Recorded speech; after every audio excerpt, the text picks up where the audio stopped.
इतिहास साक्षी है कि पुण्य भूमि भारत की गाथा भारत की अस्मिता, गौरव और राष्ट्रीय स्वाभिमान के लिए विदेशी आक्रांताओं से संघर्ष की महान गाथा है। बर्बर आक्रांताओं ने भारत की आत्मा पर चोट करने और भारत का अपमान करने के लिए हमारी संस्कृति और आस्था के केंद्रों को ध्वस्त किया। सोमनाथ, काशी, मथुरा और अयोध्या के मंदिरों का तोड़ा जाना आज भी भारत की स्मृतियों में जीवित है।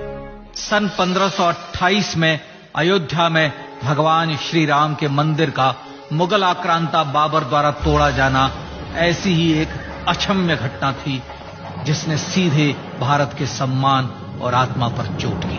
कारण साफ था, अयोध्या के श्री राम के मंदिर पर आक्रमण भारत की आत्मा पर आक्रमण था। जहां हर भारतीय के रोम रोम में राम बसते हैं, वह भारत यह अपमान कैसे सहता। राम मंदिर पर आक्रमण भारत को आहत कर गया था। विदेशी हमलावर अपनी बर्बरता दिखाते गए और भारत अपने आत्मगौरव को फिर से पाने के लिए संघर्ष करता रहा।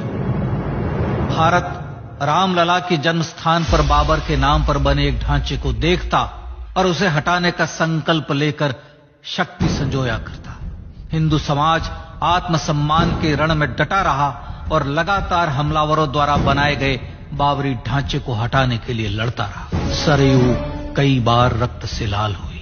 कभी स्थानीय शासकों ने तो कभी साधु संतों और राम भक्तों ने राम जन्मभूमि की मुक्ति के लिए अपने प्राणों की आहुति दी। 74 बार युद्ध हुए। हम कुछ मोर्चे हारे, पर रण जीतने का संकल्प कभी कम नहीं हुआ। हिंदू समाज तलवारों से रक्त रंजित हुआ, पर उसने हार नहीं मानी। उसका संकल्प अजेय था। 15 अगस्त 1947 को देश की आजादी के साथ सैकड़ों सालों से चले आ रहे इस संघर्ष में नई ऊर्जा और एक नया मोड़ आया। अचानक 23 दिसंबर 1949 को बाबरी ढांचे में श्री राम लला प्रकट हुए। हजारों राम भक्त दर्शन के लिए उमड़ पड़े। तत्कालीन प्रधानमंत्री पंडित जवाहरलाल नेहरू ने उत्तर प्रदेश सरकार को श्री राम लला को विवादित ढांचे से हटाने का आदेश दिया।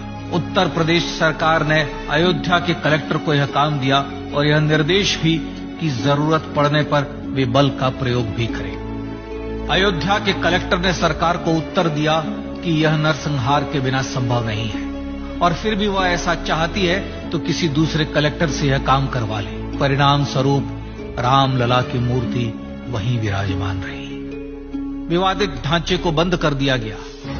केवल पुजारी को सेवा अर्चना के लिए भीतर जाने की अनुमति थी। फिर भी राम भक्त विवादित ढांचे के बाहर से प्रभु श्री राम की आराधना करते रहे। भारत के हिंदू समाज के लिए चुनौतियां और बढ़ गई। मामला अदालत में गया।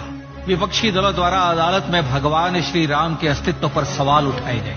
उनके अयोध्या में ही जन्म लेने का प्रमाण मांगा गया। भारत का जनमानस अब आहत हो उठा था। आजाद भारत में भी हिंदू समाज को अपनी आस्था और श्रद्धा के लिए संघर्ष करना पड़ रहा था। चुनौतियों के इस समय में सन 1984 में विज्ञान भवन दिल्ली में विश्व हिंदू परिषद ने धर्म संसद का आयोजन किया। इस संसद में देश भर के संतों ने राम जन्मभूमि की मुक्ति के लिए आह्वान किया और राम जन्मभूमि मुक्ति यज्ञ समिति का गठन किया।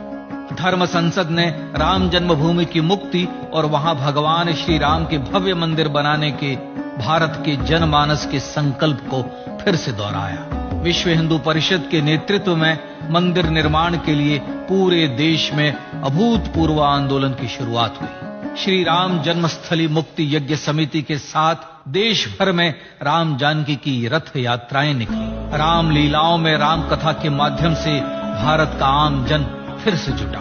अब सबके मन में एक ही प्रण था, एक ही लक्ष्य था। अयोध्या में जन्मभूमि पर भगवान श्री राम के भव्य मंदिर का निर्माण।